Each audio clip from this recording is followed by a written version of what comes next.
राघव चड्ढा समेत आम आदमी पार्टी के कुल 7 राज्यसभा सांसदों ने आप छोड़कर बीजेपी को अपना लिया है, यानी अब वो भाजपाई हो गए हैं। मुझे वही फिल्मी डायलॉग याद आ रहा है कि साथ मारूंगा सातों को साथ मारूंगा। गुजराती जोड़ी ने आम आदमी पार्टी के 7 सांसदों को साथ मार दिया, यानी उठा लिया। भारत में नेता पार्टी छोड़ने के बाद जो कहते हैं वही इन लोगों ने भी कहा, और दूसरी पार्टी ज्वाइन करने से पहले जो कहा जाता है वही इन लोगों ने भी कहा। कुछ नया नहीं है और चारों तरफ चलिए रहा है, आप भी सुने ही होंगे।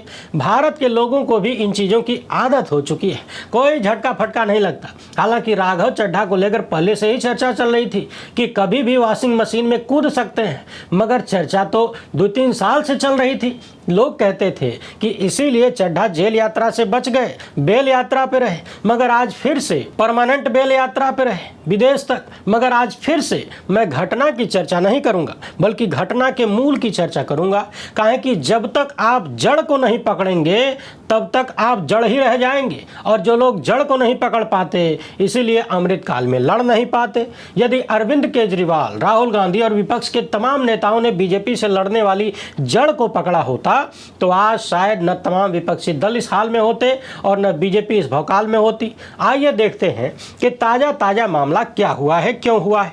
आम आदमी पार्टी की शुरुआत से लेकर अब तक कौन कौन से ऐसे मामले हुए जिन्होंने आज की इस घटना को पैदा किया। कुछ लोग तो इस चिंता में भी डूब गए हैं कि क्या जिस तरह शिवसेना और एनसीपी को तोड़ दिया उसी तरह पंजाब चुनाव से पहले आम आदमी पार्टी भी कई फाड़ हो जाएगी क्या। चर्चा तो ये भी हो रही है कि उधर अरविंद केजरीवाल जुडिशरी में आरएसएस की कथित घुसपैठ की कलई खोल रहे थे, इधर उसी आरएसएस की भाजपा ने केजरीवाल की झोलियां खोल दिया। मगर मूल सवाल तो यह है कि झोली खोलने की चाबी खुद केजरीवाल ने ही बीजेपी के हाथों में सौंपी। कैसे सौंपी वही तो समझना है, इसलिए आप सभी दर्शक एकदम टकटकी लगा के पूरी बात को सुनिएगा। अधूरा ज्ञान बहुत खतरनाक होता है, अधूरा ज्ञान और अधूरा प्लान इसी तरह झटका देके जाता है जिस तरह केजरीवाल को लगा है। आगे बढ़ने से पहले आप सभी से एक छोटी सी अपील है, पहली बार है तो चैनल को सब्सक्राइब करके घंटी बजा दीजिए टन से। हर वीडियो को लाइक और शेयर करना आपकी जिम्मेदारी है। इसके अलावा आप जानते हैं कि हम किसी धन्ना सेठ या राजनीतिक दल के दम पर चलते नहीं, तभी खुलकर आपके मुद्दों पर बात हो पाती है। हमारा काम पसंद आता हो तो इसके QR कोड या अपने मोबाइल नंबर का प्रयोग करते हुए जो भी हो सके आर्थिक सहयोग भेजने का प्रयास जरूर करें। बहुत बहुत धन्यवाद। सबसे पहले तो आप ये जानिए कि आज आम आदमी पार्टी के 7 राज्यसभा सांसदों ने पार्टी छोड़ दिया और तुरंत बीजेपी में चले गए। राज्यसभा में आम आदमी पार्टी के कुल 10 सांसद हैं, यानी थे, अब खाली 3 बचे हैं। आज की तारीख में राघव चड्ढा, संदीप पाठक, विक्रमजीत सिंह सहनी, अशोक कुमार मित्तल, हरभजन सिंह, स्वाति मालीवाल, राजेंद्र गुप्ता, ये सब भाजपा की झोली में टपक गए हैं और 3 लोग बचे हैं। इनमें संजय सिंह, बलबीर सिंह सीचेवाल और ND गुप्ता बाकी हैं। अब समझने वाली बात यह है कि इनमें से कई ऐसे लोग हैं जो व्यापारी हैं, उनका मूल है व्यापार करना। देश और समाज के लिए, जनता के लिए राजनीति करने का इनका करैक्टर नहीं है, लेकिन चूंकि राजनीति यानी सत्ता पावर का एहसास कराती है, तो पैसा आने के बाद लोग पावर को भी इंजॉय करना चाहते हैं और पैसे से पावर मिल भी जाती है। पैसे से बार बार तमाम पार्टियों पर आरोप लगता है कि राज्यसभा और विधान परिषद की सीटें पार्टियां बेच देती हैं। कहीं से अच्छा खासा माल मिल गया तो फिर ये नहीं देखते कि खरीदने वाला कौन है, पार्टी फंड में मोटा माल दे दो और MLC से लेकर राज्यसभा की सीट ले लो। आज आप नेता संजय सिंह प्रेस कॉन्फ्रेंस करते हुए कह रहे हैं कि भाजपा ने हमारे 7 सांसदों को तोड़ लिया, आम आदमी पार्टी ने इन लोगों को क्या क्या नहीं दिया, राघव चड्ढा को विधायक बनाया, सांसद बनाया, ये बनाया, फलाना ढिमकाना। वैसे लगे हाथ याद भी कर लीजिए, 2011-12 में राघव चड्ढा ने आम आदमी पार्टी ज्वाइन किया था, धीरे धीरे केजरीवाल के करीबी होते गए, पार्टी ने प्रवक्ता बना दिया, 19 के लोकसभा चुनाव में लड़े, हार गए, यानी टिकट तो मिला, 2020 में विधायक बनाया गया, इसके बाद पंजाब विधानसभा चुनाव में महत्वपूर्ण रोल दिया गया, 2022 में राज्यसभा का इनाम मिला और अब बीजेपी के साथ जा चुके हैं। दूसरा नाम है स्वाति मालीवाल का, दिल्ली महिला आयोग की पूर्व चेयरपर्सन रह चुकी हैं, यानी अच्छा खासा पद मिला था, अब इन्होंने भी भाजपा ज्वाइन कर लिया। नाराज तो बहुत पहले से थी, लड़ाई भिड़ाई सब हुई। हरभजन सिंह को याद करिए, पूर्व क्रिकेटर हैं, वर्तमान राज्यसभा सांसद हैं, और जरा दूरबीन लगाकर ढूंढिए कि आम आदमी पार्टी में इनका क्या योगदान रहा है। पार्टी के कैडर के लिए, पार्टी की मजबूती के लिए इन्होंने आज तक क्या किया है। जमीन पर चाहे हवा में कुछ किया हो तो पता लगाइए, लेकिन इन्हें भी राज्यसभा सांसद बना दिया गया, ऐसा लगता है जबरिया बना दिया गया। संदीप पाठक हैं, ये भी भाजपा में चले गए। अशोक मित्तल, आपको याद होगा अभी संभवतः 10 दिन भी नहीं हुए थे और अशोक मित्तल के 9 ठिकानों पर ईडी ने छापेमारी किया था, इनके घर, यूनिवर्सिटी सहित कई जगहों पर जांच हुई। इसके 12 दिन पहले आम आदमी पार्टी ने राघव चड्ढा को हटा के अशोक मित्तल को राज्यसभा का उपनेता बनाया बनाया था। यानी चड्ढा को हटाकर जिस अशोक मित्तल को आम आदमी पार्टी ने राज्यसभा में उपनेता बनाया, जिन पर ज्यादा भरोसा जताया, वो दोनों ही मिलकर एक साथ है, अन्य 5 को लेकर भाजपा में चले गए। अशोक मित्तल पर मनी लॉन्ड्रिंग के आरोप थे, इसी वजह से ईडी ने छापेमारी किया था। इसी तरह से राजेंद्र गुप्ता है, बड़े बिजनेसमैन हैं, टेक्सटाइल, पेपर, केमिकल और तरह तरह के उद्योग बताए जाते हैं। अब सवाल यह है कि व्यापारी आदमी अपना धंधा करेगा, अपना गल्ला संभालेगा कि आपकी पार्टी के लिए जंग लड़ेगा? बिल्कुल नहीं। व्यापारी के लिए व्यापार महत्वपूर्ण है, कोई पार्टी कोई विचारधारा नहीं, क्योंकि उनको राज्यसभा की कुर्सी अपने व्यापार के कारण मिली है, राज्यसभा के कारण व्यापार नहीं मिला है। इसके बाद अगला नाम आता है विक्रमजीत सिंह सैनी का। इनके बारे में बताया जाता है कि व्यापारी आदमी है, कई क्षेत्रों में बिजनेस। तो कुल मिलाकर समझने वाली बात यही है कि अमृतकाल में भारतीय जनता पार्टी के सामने टिक पाने की जो न्यूनतम शर्त है, यदि वही शर्तें आपके लोग, आपके नेता, आपकी पार्टी के लोग पूरा नहीं कर पाएंगे तो फिर कितना देर तक टिक पाएंगे? पिछले 12 सालों में बार बार इस बात का प्रमाण मिला है कि बीजेपी के सामने वही टिक पाया है जो नैतिक और आर्थिक रूप से भ्रष्ट नहीं है। यदि आपके बही खाते में कहीं कोनो गड़बड़ी है, रत्ती भर भी है, तो राई का पहाड़ बना दिया जाएगा। ईडी, इनकम टैक्स, सीबीआई कहीं भी कभी भी लपेट देंगे। इस देश में बड़े बड़े व्यापारी जांच एजेंसियों के सामने घुटने टेक चुके हैं, तो फिर आम आदमी पार्टी के ये सांसद क्या चीज है? वो पहले अपना व्यापार बचाएंगे कि आम आदमी पार्टी के लिए अपना नामो निशान मिटाएंगे? वो क्यों जाएंगे जेल में सड़ने? उनके लिए पहले अपना धंधा जरूरी है, गल्ला संभालना जरूरी है। काहे कि व्यापार है तो पैसा है, और पैसा है तो सांसदी फिर से मिल जाएगी। पिछले वर्षों में आम आदमी पार्टी ने जब राज्यसभा के लिए अपने कैंडिडेट उतारे, तब भी सवाल उठा था कि क्या पार्टी के भीतर कोई इतना काबिल व्यक्ति नहीं था जो बाहर से व्यापारियों को ला रहे हैं, सांसद बना रहे हैं? खुल के इसकी चर्चा होती थी, लेकिन सबको पता है कि पैसे वालों को राज्यसभा की कुर्सी कैसे मिलती है। तो मूल बात वही है, आम आदमी पार्टी यानी अरविंद केजरीवाल ने इस मामले में वही गलती किया जो कि अमृतकाल में घोर वर्जित है। बार बार चर्चा होती है कि राघव चड्ढा ने जिस तरह से वैवाहिक कार्यक्रम किया, विदेशों में जाकर उसके खर्चे को लेकर भी सवाल उठते रहे। तो क्या ये सारी चीजें ईडी और अन्य जांच एजेंसियों की निगाहों से बच जाएंगी? क्या उनका कैमरा वहां तक नहीं पहुंचता है? जो जांच एजेंसियां अमृतकाल में ज्यादातर समय इसी ड्यूटी पर लगाई गई हों, उनकी नजरों में कोई भला कैसे बच सकता है, वो भी विदेश में ब्याह करके? तो एक तरफ आम आदमी पार्टी ने ऐसे तमाम लोगों को बड़े बड़े पद दे दिए जिनके भीतर पार्टी के लिए लड़ने की क्षमता न के बराबर है, जो लड़ाकू राजनेता नहीं है, व्यापारी आदमी है, धंधे वाले हैं। दूसरी तरफ जो लड़ सकते थे, जो विचारधारा को ऊपर रखने वाले थे, जो देश को जानते समझते हैं, जो देश के लिए कुछ कर सकते थे, जो आर्थिक और नैतिक रूप से मजबूत थे, जिन्हें डराना धमकाना झुकाना मुश्किल था, उन्हें आम आदमी पार्टी ने बहुत पहले ही किनारे लगा दिया, या फिर कुछ लोग अपने मन किनारे लग गए, क्योंकि जो सोचकर पार्टी बनाया था काम उसके उल्टे होने लगा। आपको याद होगा जब आम आदमी पार्टी बनी थी और जब बनने की बात भी नहीं हो रही थी, अन्ना आंदोलन और इंडिया अगेंस्ट करप्शन का मूवमेंट चल रहा था, तो सबसे चर्चित चेहरे कौन थे? शायद अरविंद केजरीवाल से भी ज्यादा भरोसा और चर्चा शुरुआत में उस वक्त उन लोगों की होती थी जो आज पार्टी से मीलों दूर हो चुके हैं। उनमें से कुछ चेहरों को याद कर लीजिए। मार्च 2015 में सामाजिक कार्यकर्ता योगेंद्र यादव और सुप्रीम कोर्ट के जाने माने अधिवक्ता प्रशांत भूषण को पीएससी से निकाल दिया गया। क्यों? क्योंकि ये आम आदमी पार्टी के मुखिया और अन्य लोगों के विचारों से अलग विचार रखते थे। अप्रैल 2015 में ही सुप्रीम कोर्ट के अधिवक्ता प्रशांत भूषण को पार्टी से निकाल दिया गया। सितंबर 2017 में कुमार विश्वास ने आरोप लगाया कि उन्हें पार्टी ने किनारे लगा दिया है, और फिर इतना किनारे लग गए कि जाके प्रवचनकारी बाबा बन गए। और जिस तरह से भाजपाई लाइन पे चल रहे हैं, हो सकता है आने वाले वक्त में राज्यसभा में मिल जाए। एक और महत्वपूर्ण नाम था वरिष्ठ पत्रकार आशुतोष का। इन्होंने भी आम आदमी पार्टी से इस्तीफा दे दिया, व्यक्तिगत कारण बताए, लेकिन समझने वाले समझते हैं। तो पार्टी में जो प्रमुख चेहरे थे, जो विचारधारा पर लड़ सकते थे, जो कुछ दूर चल सकते थे, जिनके लिए पद और व्यापार और पैसा ही सब कुछ नहीं था, उन्हें तो किनारे लगा दिया गया, या फिर वो खुद ही परिस्थितियों को देखकर किनारे हो गए। और उसके बाद पार्टी में बड़े बड़े पद, सांसदीय, विधायकी, वो सब उन लोगों को दी जाने लगी जिनके लिए राजनीति व्यापार से निकला हुआ एक लाभ था। उन्हें राजनीति करनी ही नहीं थी, किसी तरह खाली राज्यसभा का ठप्पा लग जाए। अब जरा सोचिए, प्रशांत भूषण पहले जो काम करते थे आज भी कर रहे हैं, आज भी देश के मुद्दों पर लड़ रहे हैं। इसी तरह से योगेंद्र यादव जो पहले किया करते थे आज भी कर रहे हैं, उनकी लड़ाई में कोई कमी नहीं आई। आशुतोष जो पहले करते थे आज भी कर रहे हैं, उनकी लड़ाई में कोई कमी नहीं आई। ये तीनों चेहरे जो 15 साल पहले करते थे आज भी वही कर रहे हैं, ये झुके बिके डरे नहीं। इतना ही नहीं, याद करिए उन तमाम नामों को जिन्होंने भ्रष्टाचार के खिलाफ भारत में एक नई राजनीति की उम्मीद के साथ जनता को लामबंद किया था, लोगों के भीतर एक भरोसा पैदा किया कि ईमानदार राजनीति की शुरुआत भी हो सकती है। स्वर्गीय शांति भूषण से लेकर एडमिरल रामदास, आनंद कुमार, राजमोहन गांधी, अजीत झा, मेघा पाटेकर, आशुतोष, मयंक गांधी, अंजलि दमानिया, संतोष हेगड़े, धर्मवीर गांधी, एसपी उदय कुमार, सोनी सोनी सोरी, बल्ली सिंह चीमा, लिंगराज प्रधान, क्रिस्टीमा स्वामी, ये तमाम वो नाम हैं जिन्होंने एक वक्त में आंदोलन के जरिए भ्रष्टाचार मुक्त नए भारत की राजनीति की उम्मीद जगाया था।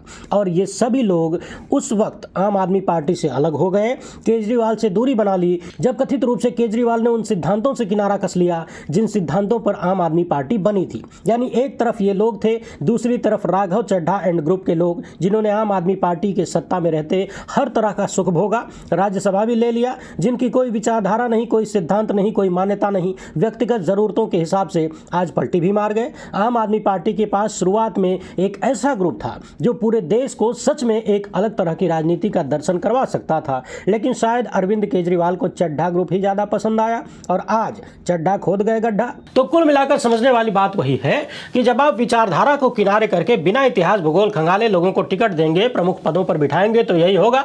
आप देखिए, पहले तो विपक्ष का जीतना मुश्किल है और जीत भी जाए तो टिकना मुश्किल है। चुने हुए सांसद विधायक कौड़ियों के भाव बिक जाते हैं। हालांकि कौड़ियों के भाव नहीं बिकते हैं, ये कहना ठीक नहीं है, बहुत महंगे बिकते हैं सब, लेकिन बिक तो रहे हैं ना। और जिसका कैरेक्टर बिकने का होगा वो कहीं भी बिक जाएगा, जिसका कैरेक्टर बिछने का होगा वो कहीं भी बिक जाएगा। उसके लिए विचारधारा और कोई पार्टी मायने नहीं रखती। और यही काम आम आदमी पार्टी से लेकर कांग्रेस समेत तमाम दलों में हो रहा है, जिनका कुछ भी माइनस मिल जाता है रत्ती भर भी छापेमारी करके एजेंसियां उनको ग्रिप में ले लेती हैं। बाकी बाप बड़ा ना भैया सबसे बड़ा रुपया, ये कहावत झूठी तो है नहीं। अब आम आदमी पार्टी रोना रोते रहे कि पंजाब की जनता के साथ धोखा कर दिया भाजपा ने, फलाने के साथ धोखा, ढिमकाने के साथ धोखा कर दिया, जनता याद रखेगी, जनता भूलेगी नहीं, जनता बदला लेगी। जनता कुछ नहीं करेगी। राज्यसभा में इन लोगों को जनता ने नहीं भेजा था, आपने भेजा था, आम आदमी पार्टी यानी अरविंद केजरीवाल ने भेजा था। क्या डीलिंग करके भेजा था ये आपको भी पता है और जनता को भी पता है। तो आज सांसद सज्जन सिंह चाहे जितना चिल्ला चिल्ला के बीजेपी को गरिया लें और इन सांसदों को कोसें कि पार्टी ने ये दिया वो दिया, आप छोड़कर चले गए। सवाल है कि पार्टी के जो मूल कैडर में लोग थे, जो आपकी विचारधारा और आपको तरजीह देते थे, जो काबिलियत रखते थे, जिनकी जमीन पर पकड़ है, जिनका कुछ माइनस नहीं था, जो पद के लिए नहीं मर रहे थे, उन्हें आपने कुर्सियों पर क्यों नहीं बिठाया? समाज में ऐसे तमाम लोग हैं, जरा पता लगाइए आज की तारीख में पढ़े लिखे समाज से लोग आ रहे हैं क्या राजनीति? नहीं आ रहे हैं, क्योंकि उनके लिए स्पेस नहीं है और दूसरा उनके पास ये भी नहीं है। जरा पता लगाइए कि राघव चड्ढा जैसे लोग कौन से आंदोलन से निकले हैं, कौन सी लड़ाई लड़ी है, कौन सी बड़ी विचारधारा को लेकर आगे बढ़े, और आप ये भरोसा कर लें कि वो टिके रहेंगे। क्यों टिके रहेंगे? टिकने वालों को तो आपने पहले ही टिका दिया।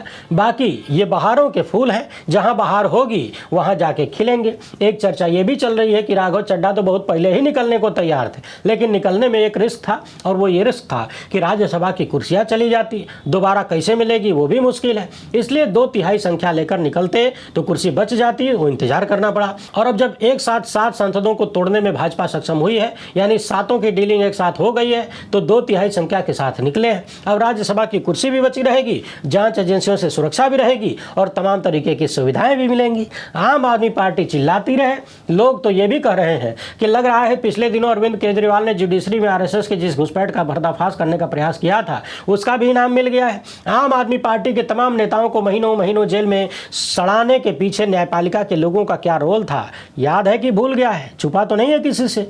आप ये भी देखिए कि जितने लोग आम आदमी पार्टी छोड़कर गए हैं, इनमें से कोई भी जेल गया था क्या? अगर इनका नंबर आता तो बहुत पहले छोड़ के भाग जाते। अब समझने वाली बात यह है कि भारत में प्रचंड स्तर पर विचारधाराहीन राजनीति हो रही है, और ये बात सिर्फ भारत की नहीं है। चाहे हम विचारधाराहीन राजनीति की बात करें, चाहे परिवारवाद वाली राजनीति की बात करें, हमारी पूरी जमीन, हमारा पूरा इलाका ही, पाकिस्तान से लेकर बांग्लादेश तक, इन 3 देशों में आप देखिए परिवार से निकली हुई पार्टियां चल रही हैं, वही राजनीति कर रही हैं, वही राज कर रही हैं। जो बाद में पैदा हुई वो भी परिवारवादी पार्टी बन चुकी हैं। विचारधारा नाम की चीज़ बची नहीं है। जबकि यदि हम पश्चिमी देशों को देखें तो अमेरिका से लेकर यूके तक इस तरह से दल बदल नहीं होता।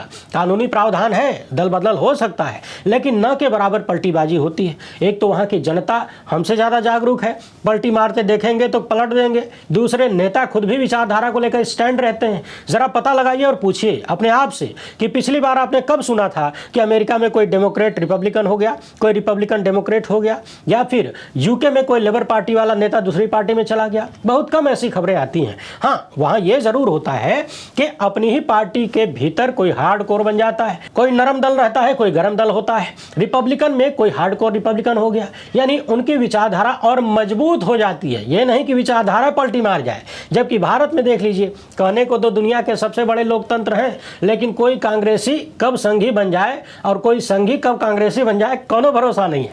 कल तक जो नेहरू और गांधी को आदर्श मानता था, आज वो आरएसएस का झंडा उठाए उन्हीं नेहरू गांधी को गरिया भी सकता है। कल तक जो नमस्ते सदा वत्सले गाता था, आज वो कांग्रेस की टिकट पर चुनाव लड़ रहा है। यहाँ कोई लेफ्ट पार्टी वाला कब आरएसएस में चला जाए और आरएसएस वाला कब लेफ्ट से टिकट लेके आ जाए, कोई भरोसा नहीं है। बहुजन समाज पार्टी वाला कब सपा में चल जाए, सपा वाला कब भाजपा में चल जाए, कोनो भरोसा नहीं है। तो ऐसी स्थितियां तब बनती हैं जब विचारधारा नहीं होती है, जब सामने वाला व्यक्ति लाभ को, व्यक्तिगत लाभ को आगे रखता है, विचारधारा गई तेल लेने। यानी जब विचारधारा लेस राजनीति होती है, जब राजनीति व्यापार हो जाती है, डीलिंग हो जाती है, तब ऐसी सड़यल राजनीति सामने आती है। हालांकि इसी आम आदमी पार्टी में तमाम नेता ऐसे भी हैं जो महीनों महीनों जेल में रहे लेकिन न डरे न झुके न बिके, आज तक पार्टी के साथ हैं। हालांकि कब तक रहेंगे अमृतकाल में ये कहा तो नहीं जा सकता, लेकिन मसला वही है, जब विचारधारा नहीं होती, सिर्फ पर्सनल गेन ही टारगेट होता है, तो कभी भी वॉशिंग मशीन वाला खेला हो सकता है। एक बात और समझने वाली है, बहुत सारे लोग इस भ्रम में भी आ गए हैं कि आम आदमी पार्टी का क्या होगा, कहीं शिवसेना और एनसीपी की तरह इसे भी तो नहीं तोड़ दिया जाएगा।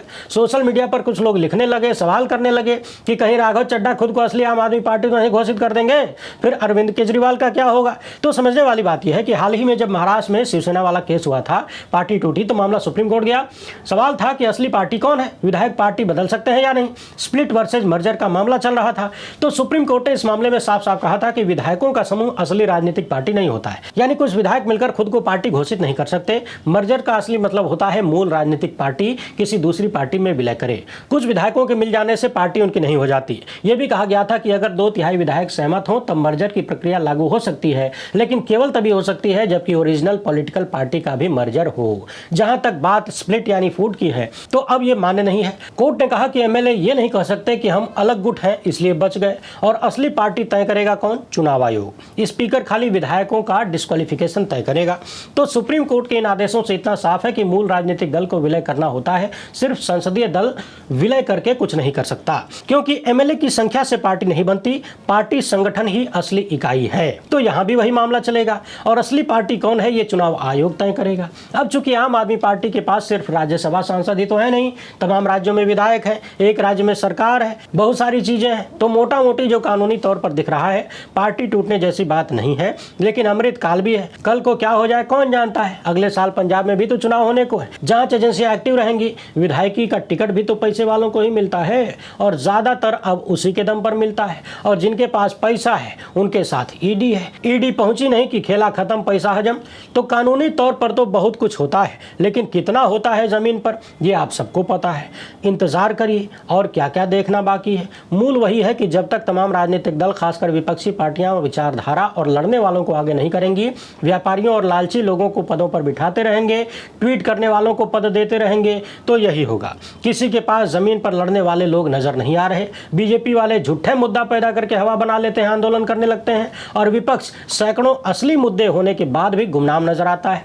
अगले साल उत्तर प्रदेश में विधानसभा के चुनाव है, क्या आपको लग रहा है कि वहां कोई विपक्षी दल नाम की चीज है? समाजवादी पार्टी के एक नेता है, आप हिस्से में बैठ के कुछ पत्रकारों को बिटा के जुटा के हंसी ठिठोली करके रोज टाइम पास कर लेते हैं, शाम को कहीं शादी विवाह कार्यक्रम में फोटो खिंचाने चले जाते हैं। पता लगाइए पिछले 9 साल में उत्तर प्रदेश में कितनी राजनीतिक जंग उन्होंने लड़ी है, और ये भी तुलना करिए कि अगर आज 9 साल से उनके पिताजी विपक्ष में बैठे होते पार्टी के मुखिया के रूप में, तो क्या करते। बाकी बहन जी की बात ही क्या करें, पहले से ही जमीन पर रिटायरमेंट ले चुकी हैं। वैसे आप इस मामले पर क्या सोचते हैं, अपनी राय कमेंट बॉक्स में जरूर लिखिएगा। पहली बार है तो चैनल को सब्सक्राइब कर लीजिए। हमसे जुड़ने के लिए बहुत बहुत धन्यवाद। जय हिंद।